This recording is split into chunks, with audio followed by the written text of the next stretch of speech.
Ukraine के राष्ट्रपति Volodymyr Zelensky ने कहा कि रूस के कुर्स्क क्षेत्र में यूक्रेनी सैनिकों पर घुसकर आक्रमण करना एक विजय योजना का हिस्सा है।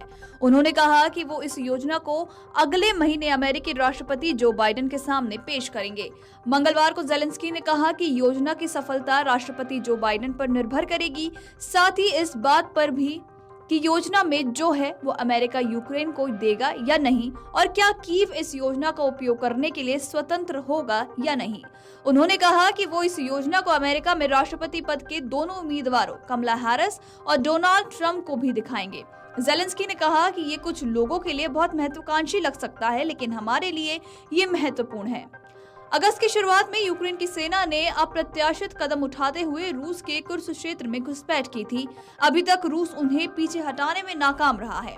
आपको बता दें कि रिपोर्ट्स के अनुसार यूक्रेन के कीव के शीर्ष सैन्य कमांडर जनरल ओलेक्जेंडर सिर्स्की ने कहा कि यूक्रेन ने अब तक 1200 से भी ज्यादा वर्ग किलोमीटर रूसी क्षेत्र और 100 बस्तियों पर नियंत्रण स्थापित किया है।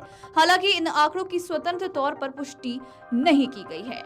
आपको यह भी बताते चले कि जनरल सिर्स्की ने कहा कि यूक्रेन का इस क्षेत्र पर कब्जा करने का कोई इरादा नहीं है और घुसपैठ का एक मकसद रूस की सेना को पूर्वी यूक्रेन में अपने स्वयं के आक्रमण से दूर करना है।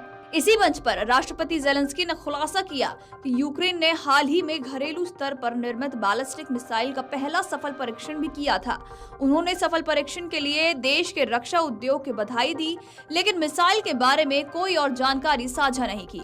यूक्रेन ने अमेरिका से मिली बैलिस्टिक मिसाइलों का इस्तेमाल रूस के खिलाफ किया है, लेकिन आपको ये भी बताते चले कि वो पश्चिमी सहायता पर निर्भरता कम करने के लिए सैन्य हथियारों को घरेलू स्तर पर विकसित करने के लिए काम कर रहा है। हालांकि अभी वो रूस से लड़ने के लिए ज्यादातर विदेश से सैन्य आपूर्ति पर निर्भर है।